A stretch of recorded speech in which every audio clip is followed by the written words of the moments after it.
Introduction. Seeing is Believing. Dhamma Talks by Sayadaw Nyanabhasa.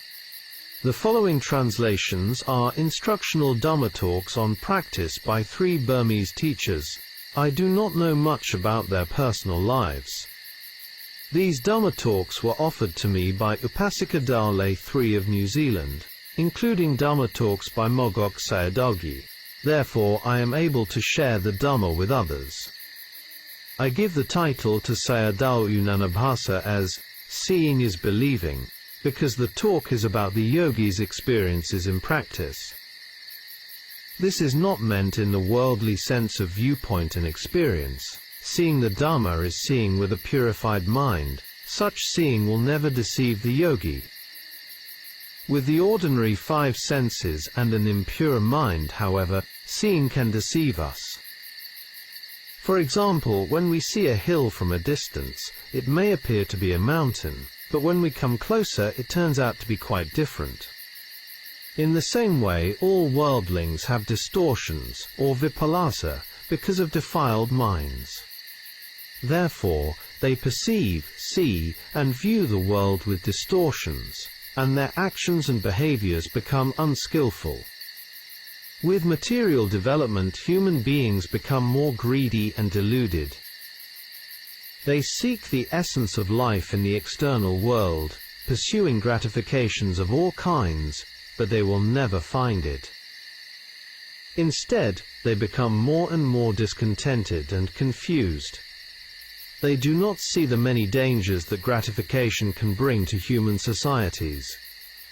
It was like a fish that only sees the bait and not the hook. There was a conversation between a primitive cannibal and a modern man as follows. Modern man: you eat human flesh, it is quite disgusting.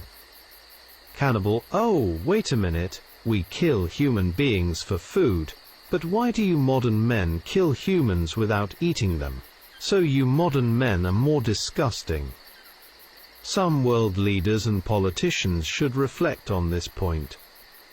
The general outline of Buddhist practice is to cultivate sila, to overcome the 5 hindrances, and to develop the 7 factors of enlightenment by establishing mindfulness, or satipatthana.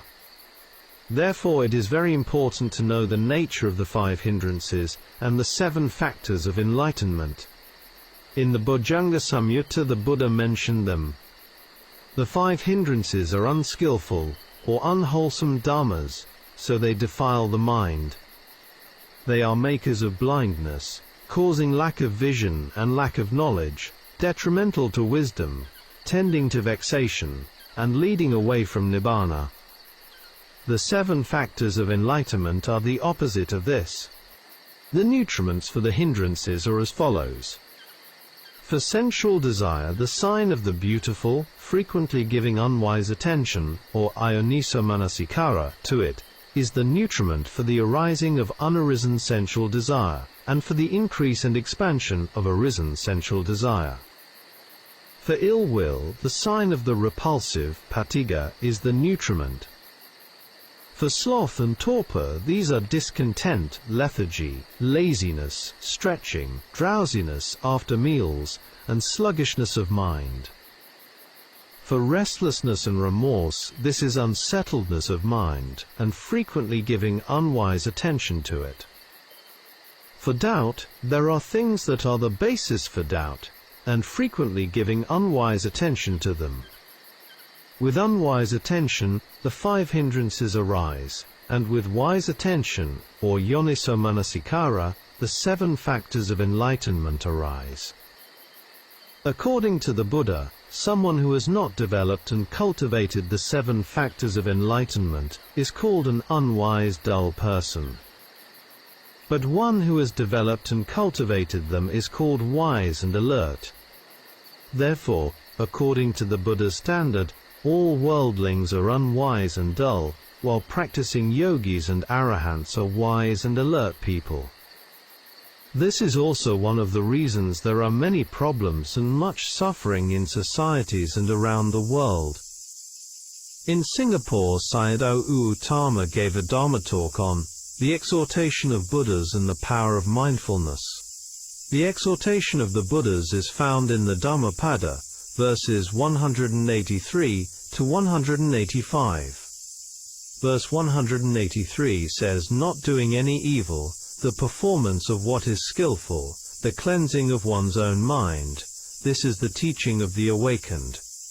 Verse 183 has three factors: not doing any evil, the doing of what is skillful, and the cleansing of one's own mind. We can combine all the Buddha's teachings into these three factors, therefore, it can be said to be the heart of the teaching. Like Paticcasamuppada, one of the fundamental right views of the Buddha is the law of karma. Without it, we cannot understand and appreciate the whole Dhamma. The Buddha wants humans to be free from suffering, to have happiness, and to make the mind powerful and capable of developing wisdom. There are three kinds of actions: mental, verbal, and bodily actions. Therefore, unwholesome thinking leads to unwholesome verbal and bodily actions, which give rise to the results of suffering. In the same way, wholesomeness gives rise to the results of happiness. Another important teaching of the Buddha is the power of mindfulness, which can prevent unwholesomeness from arising. Mindfulness also develops wholesome dharmas and purifies the mind. The Buddha taught that the 5 hindrances are a heap of the unwholesome, and the 4 satipathanas are a heap of the wholesome. Here we see the importance of mindfulness, which is equivalent to appamada, ever mindful in doing meritorious deeds. Therefore we cannot find true happiness, peace or essence in the external world. Tipitaka Yao Sayadaw explains the essence of the last words of the Buddha in 2 verses. Vayadhamma sankara, apamadena, sampadetha. Conditioned things are subject to decay, strive on with heedfulness. Vayadhamma sankara shows the nature of impermanence that causes beings great fear.